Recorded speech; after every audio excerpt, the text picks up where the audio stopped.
Hello guys, what's up. I hope you are doing well.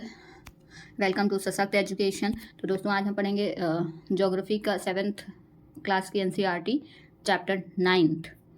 आइए शुरू करते हैं चैप्टर। आज का 9वां चैप्टर है शीतोष्ण घास स्थलों में जीवन। शीतोष्ण घास स्थलों में जीवन। चलिए आगे बढ़ते हैं और शुरू करते हैं इस चैप्टर को। देखिए, पता है एक चीज़, ऑनलाइन में थोड़ी जूम कर लेते हैं चीज़ें तो हमें बड़ी अक्षरों में दिखाई देती हैं। कंपेरेटिवली बुक में बहुत छोटे होते हैं। जैसे हम टैब में कोई बुक अगर खोलते हैं तो उसको बहुत ही हम जूम करके पढ़ सकते हैं, और जितनी ही आंखें हमारी स्कैन करती हैं वो चीज़ें हमें याद होती हैं। भले ही उस टाइम के लिए लगे हमें नहीं याद है, लेकिन वो चीज़ें याद रह जाती हैं। अगर आप फिर से वो चीज़ कहीं पढ़ोगे ना तो आपको वो चीज़ें याद आ जाती हैं। चलिए शुरू करते हैं। जिन स्थानों पर पेड़ ही मुख्य वनस्पति होते हैं उन्हें हम वन कहते हैं। इसी प्रकार जिन प्रदेशों के पादप जीवन में प्रमुखतः घास की अधिकारिता होती है उसे घास स्थल कहते हैं। जहाँ वनों की ज़्यादा होती है, वनों की स्थिति ज़्यादा होती है, वो वनस्पति, जिन स्थानों पर पेड़ ही मुख्य वनस्पति होते हैं उन्हें हम वन कहते हैं। इसी प्रकार जिन प्रदेशों में पादप जीवन में प्रमुखतः घास की अधिकता होती है उसे घास स्थल कहते हैं। पृथ्वी की सतह का लगभग 1/4 हिस्सा घास स्थल है। यहाँ पनपने वाले पौधों के प्रकार यहाँ की जलवायु एवं मिट्टी पर निर्भर करते हैं। ठीक, पौधे और मनुष्यों में बहुत ज़्यादा अंतर नहीं है। ठीक है, जैसा इंसान, देखिए पौधों को पनपने एक एग्जाम्पल की तरह ले सकते हैं अपने ह्यूमन लाइफ और पेड़ पौधों के जीवन में। ठीक है, जैसे पनपने, देखिए 1/4 घास स्थल है। यहाँ पनपने वाले पौधों के प्रकार यहाँ की जलवायु एवं मिट्टी पर निर्भर करते हैं। ठीक वैसे ही जैसे मनुष्य की जैसा एनवायरनमेंट होता है उसके आसपास का, उसी तरह मनुष्य की जो होता है दृष्टिकोण उसी तरह बनता जाता है। ठीक है, जैसे लोग होंगे, जैसे शिक्षा होगी, जैसे सोचने का तरीका। अगर कोई एक अमेरिका में पला बढ़ा बच्चा है और एक इंडिया में पला बढ़ा बच्चा है तो आपको साफ साफ दोनों में अंतर दिखाई देगा, दोनों के दृष्टिकोण अलग होंगे। ठीक है, ठीक वैसे हमारे पौधों के साथ भी होता है। ठीक है, जलवायु और मिट्टी पर एक हमने कहीं सुना था कि हर बार पौधे की गलती नहीं होती है, कई बार मिट्टी ही गलत होती है। ठीक है, जलवायु एवं मिट्टी पर निर्भर करते हैं। घास स्थल के निर्माण में जलवायु की महत्वपूर्ण भूमिका होती है। ठीक, घास स्थल के निर्माण में जलवायु की महत्वपूर्ण भूमिका होती है। इसलिए आमतौर पर जलवायु के आधार पर विश्व के घास स्थलों को 2 मुख्य श्रेणियों में बांटा जाता है। शीतोष्ण प्रदेश के घास स्थल एवं उष्णकटिबंधीय प्रदेश के घास स्थल। ठीक, जो गर्म देश है वहाँ के, जो गर्म देश हैं वहाँ के घास स्थल, और जो ठंडे प्रदेश हैं शीतोष्ण वहाँ के घास स्थल। ठीक, में दोनों में अंतर भी आपको दिखेगा। ठीक, देखते हैं आगे। प्रेयरी, उत्तरी अमेरिका के शीतोष्ण घास स्थल को प्रेयरी कहते हैं। यह समतल, मंद ढलान या पहाड़ियों वाले प्रदेश हैं। समतल, मंद ढलान या पहाड़ियों वाले प्रदेश हैं जहाँ पेड़ कम तथा घास अधिक होती है। वास्तव में यह घास विशाल क्षेत्र हैं। अधिकांश भागों में प्रेयरी वृक्ष रहित हैं, परंतु निचले मैदानों के निकट नदी घाटियों के साथ साथ यहाँ वन भी पाए जाते हैं। 2 मीटर तक ऊंची घास यहाँ के भूदृश्य की प्रधानता है। वास्तव में यह एक घास का सागर है। ठीक है, इसमें क्या दिया हुआ है इसको पढ़ते हैं। प्रेयरी शब्द की उत्पत्ति लैटिन भाषा के शब्द प्रिएटा से हुई है, जिसका अर्थ है शाद्वल। ठीक है,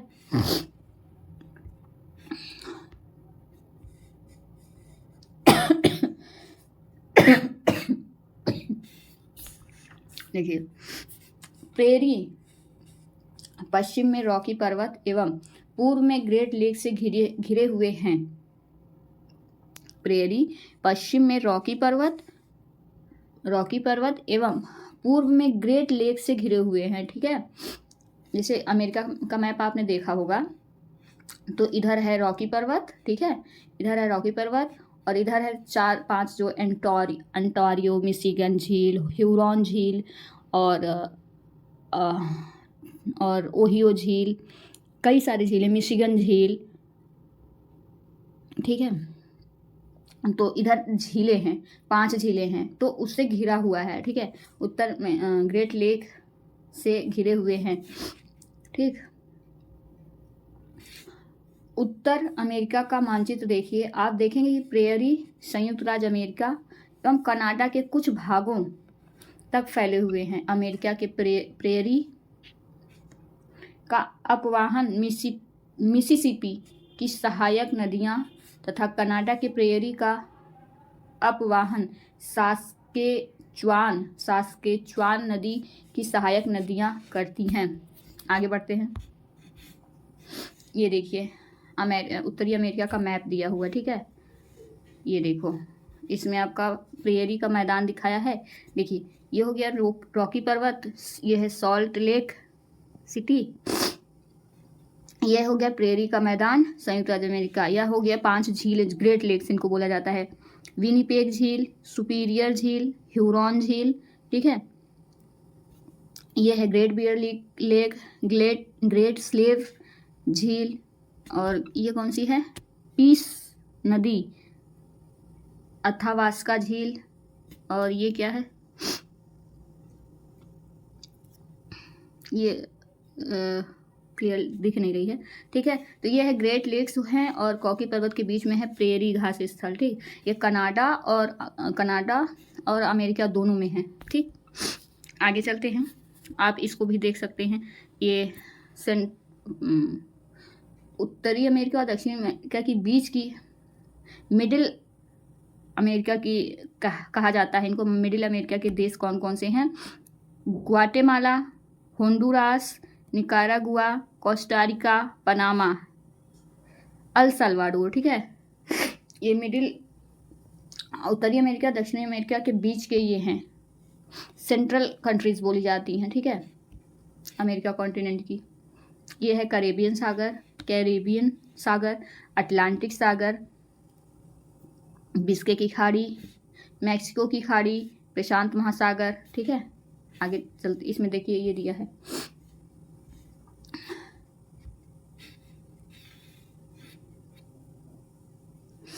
प्रेरी के घास के मैदान अमेरिकी मूल निवासी जिन्हें रेड इंडियन, प्रेरी घास के मैदान अमेरिकी मूल निवासी जिन्हें रेड इंडियन कहा जाता है का निवास स्थल रहे हैं। वे लोग इस महाद्वीप के वास्तविक निवासी थे। प्रेरी अन्य आदिवासियों जैसे अपाची, क्री तथा पौनी के भी निवास स्थल रहे हैं। वहाँ की ये जातियाँ, मतलब वहाँ के निवासियों के नाम है ये क्री, पौनी, ठीक है। रेड इंडियंस को यहाँ का बोला जाता है, यहाँ के मूल निवासी रेड इंडियंस हैं, ठीक है, रेड इंडियन बोला जाता है। लोग हमारे इंडियंस हैं वहाँ पे इसको पढ़ते हैं। चिनूक एक गर्म पवन है जो शीत ऋतु में बहती है। चिनूक एक गर्म पवन है लेकिन यह शीत ऋतु में बहती है, ठीक है। तथा कम, देखिए ये पूछ सकता है चिनूक क्या है, ठंडी हवा है या गर्म हवा है? गर्म पवन है, तो ये शीत ऋतु में बहती है। चिनूक यह गर्म पवन है तथा कम समय में ही तापमान बढ़ा देती है। तापमान में वृद्धि के कारण बर्फ पिघलने लगती है एवं पशुओं के चरने के लिए चारागाह उपलब्ध हो जाता है, ठीक। जलवायु महाद्वीप के मध्य स्थित होने के कारण यहाँ चरम तापमान वाली महाद्वीप के मध्य स्थित होने के कारण प्रेरी की बात की जा रही है। यहाँ चरम तापमान वाली महाद्वीपीय जलवायु होती है। ग्रीष्म ऋतु में तापमान लगभग 20 सेल्सियस होता है, जबकि शीत ऋतु में कनाडा के विनिपेग में तापमान हिमांक से -20 सेल्सियस भी दर्ज किया गया है। शीत ऋतु में यह प्रदेश बर्फ की एक मोटी परत से ढक जाता है। यहाँ वार्षिक वर्षा सामान्य होती है जो घास के विकास के लिए अनुकूल है तथा उत्तर और दक्षिण अवरोध की अनुपस्थिति में यहाँ चिनूक नामक एक स्थानीय पवन बहती है। आगे बढ़ते हैं। ये क्या है? अपने घोड़ों के साथ काउबॉय। आइए देखते हैं क्या होते हैं काउबॉयज। वनस्पति एवं प्राणी जात। प्रेयरी सामान्यतः पेड़ विहीन होते हैं। प्रेयरी सामान्यतः पेड़ विहीन होते हैं। जहाँ जल उपलब्ध होता है वहाँ शरपत, विलो, ऑल्डर या पॉवलर जैसे पेड़ उगते हैं। ठीक है, जहाँ पानी उपलब्ध होता है।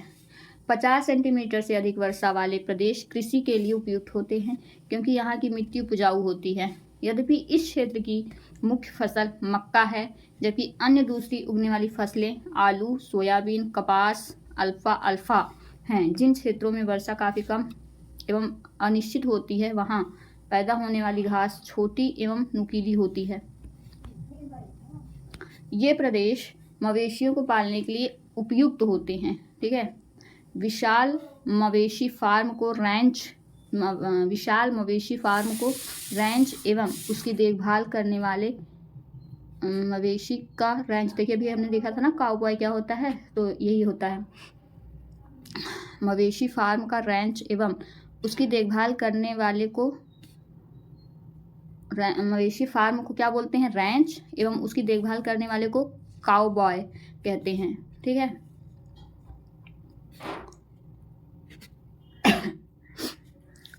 बाइसन या अमेरिकी भैंस इस प्रदेश का सबसे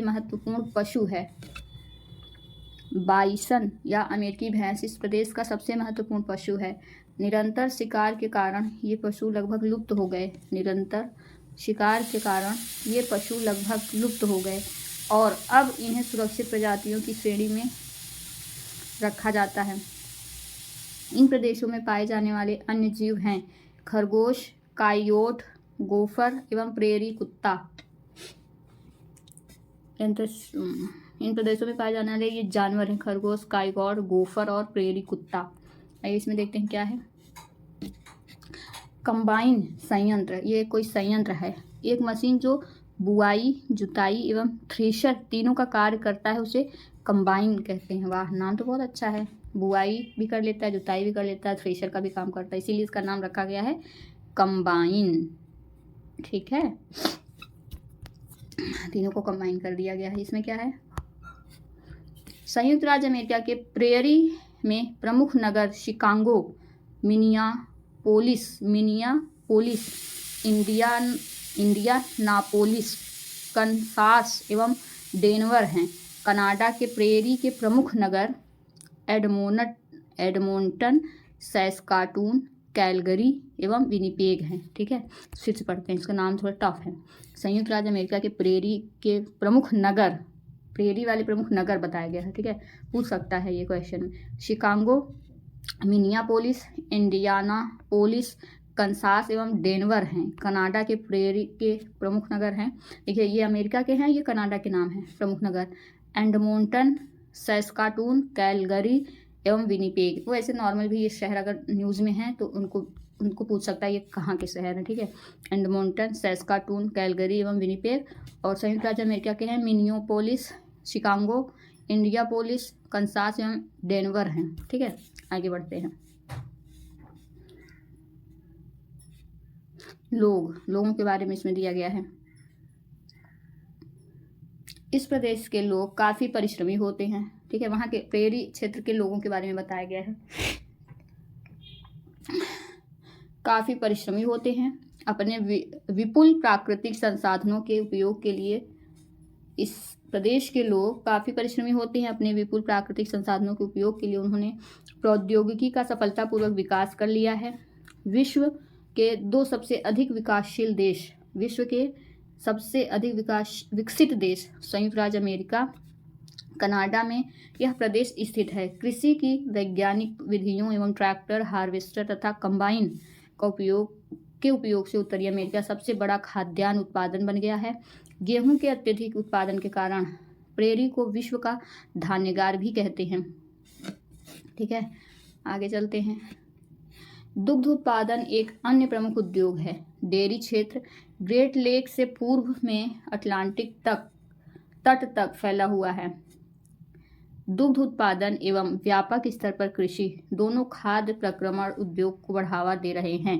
कोयला एवं लोहा जैसे खनिज पदार्थों के विशाल भंडार, सड़क, रेल एवं नहर की समुचित व्यवस्था के कारण यह क्षेत्र विश्व का सबसे बड़ा औद्योगिक प्रदेश बन गया है। ठीक है, आगे बढ़ते हैं। देखो ये क्या है, दक्षिण अफ्रीका के ब्रिटिश उपनिवेश। क्या? दक्षिण अफ्रीका के ब्रिटिश उपनिवेश बनने से पहले यह वेल्ड नाम डच अधिवासियों द्वारा दिया गया था। क्या है ये वेल्ड, देखते हैं। दक्षिण अफ्रीका के शीतोष्ण घास स्थल, देखिए दक्षिण अफ्रीका के बारे में दिया गया है।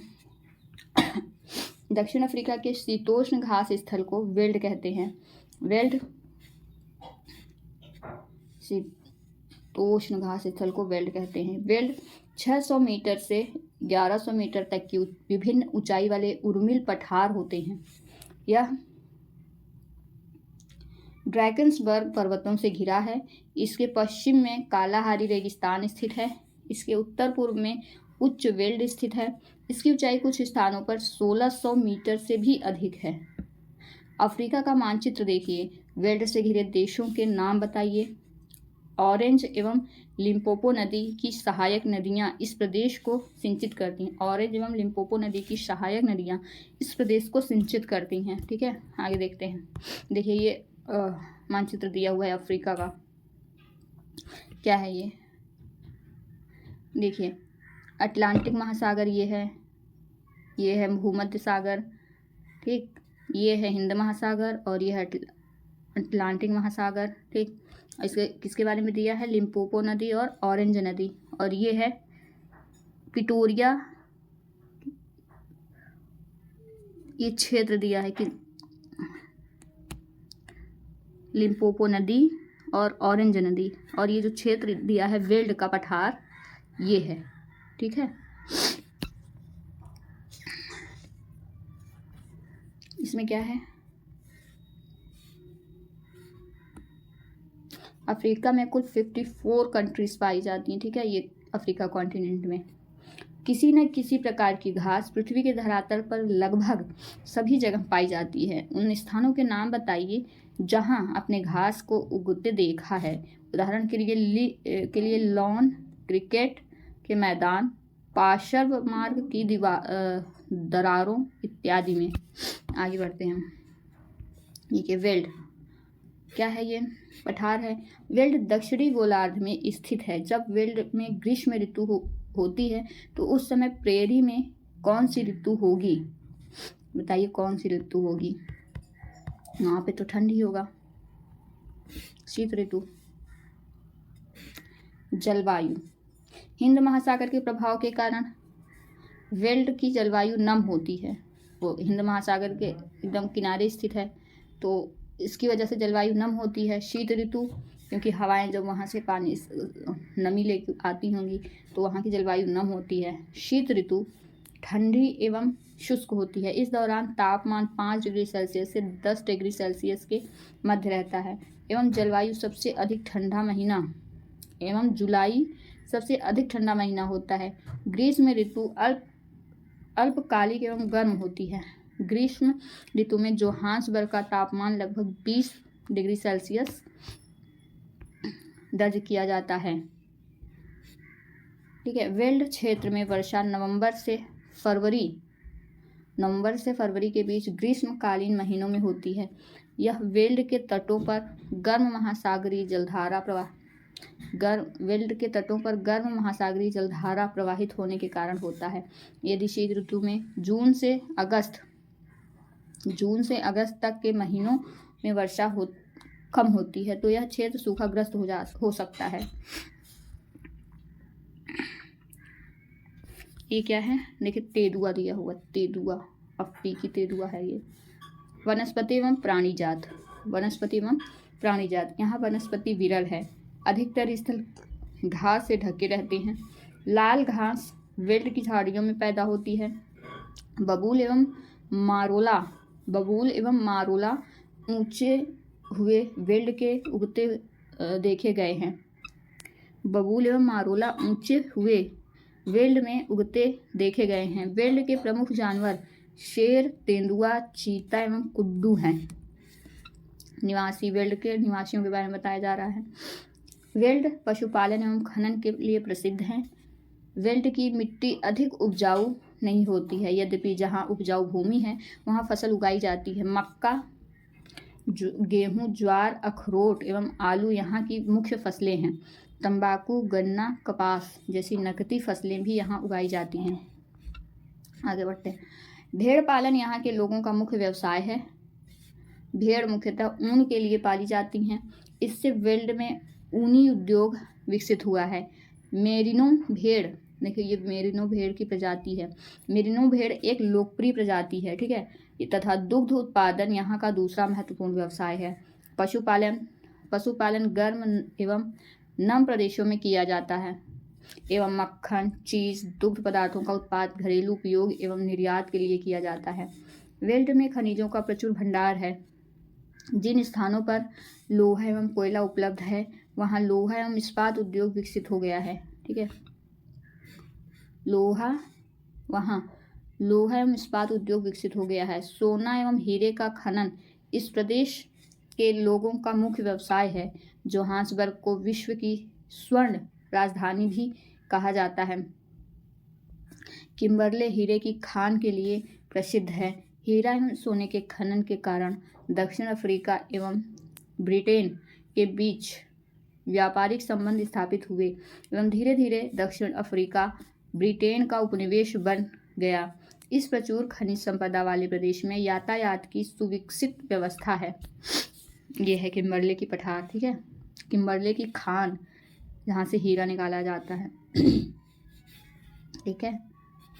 लेकिन कहते हैं ना, कुछ लोगों के पास क्षमता होती है, वो अपने ही क्षमता को नहीं पहचानते। इसी तरह अफ्रीकी देशों में उतनी आर्थिक रूप से मजबूत नहीं हैं, उनके पास संसाधन नहीं है कि वो अपने खानों को खोज सकें और उनको शुद्धतम रूप में परिवर्तित कर सकें। इसलिए चाइना हो गया, यूएसए हो गया, चाइना वहाँ पे इन्वेस्टमेंट कर करके वहाँ से जो खनिज पदार्थ हैं वो कोशिश करते हैं निकालने की, और उससे उनको क्या मिलेगा? कुछ नहीं मिलेगा, क्योंकि चाइना आता है जहाँ भी वो अपने ही मज़दूरों को लेके आता है, ना तो आपको जॉब देगा, थोड़ा बहुत ही आपको फ़ायदा होगा, उससे सारी चीज़ें फ़ायदा तो चाइना ले जाएगा। तो दोस्तों ये चैप्टर यहीं पे समाप्त होता है। आइए देख लेते हैं एक बार क्या क्या हमने पढ़ा, रिवाइज कर लेते हैं, ठीक है। प्रेरी के बारे में हमने पढ़ा, ठीक। प्रेरी घास के मैदान कहाँ पाए जाते हैं? उत्तरी अमेरिका और कनाडा में। ये हो रहा मानचित्र प्रेरी का क्षेत्र। रॉकी पर्वत और ग्रेट लेक्स के बीच में है प्रेरी क्षेत्र। यहाँ के रेड इंडियंस कौन है, इसको पढ़ा। चिनूक एक गर्म हवा है। यहाँ की जलवायु पढ़ी प्रेरी क्षेत्र की। प्रेरी क्षेत्र के वनस्पति एवं प्राणी जात के बारे में पढ़ा। काउबॉय क्या है? वाइसन ये है जानवर। और कंबाइन क्या होता है, ठीक है, ये मशीन जो बुआई, जुताई एवं थ्रेशर तीनों के लिए कार्य करता है। यहाँ के लोगों के बारे में पढ़ा हमने। शिकागो यहाँ अमेरिका के प्रमुख शहर और कनाडा के प्रमुख शहरों के बारे में पढ़ा, ठीक है। फिर वेल्ड क्या है? ये एक पठार है अफ्रीका का, ठीक। ये है अफ्रीका का मानचित्र।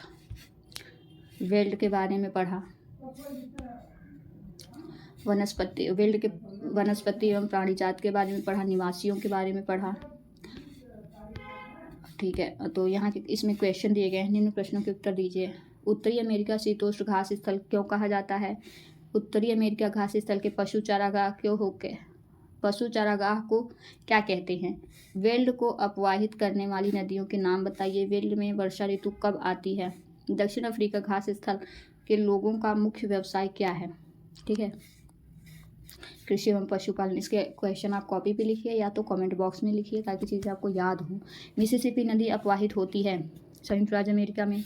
ड्रैकेंसबर्ग पर्वत किस पश्चिम में है?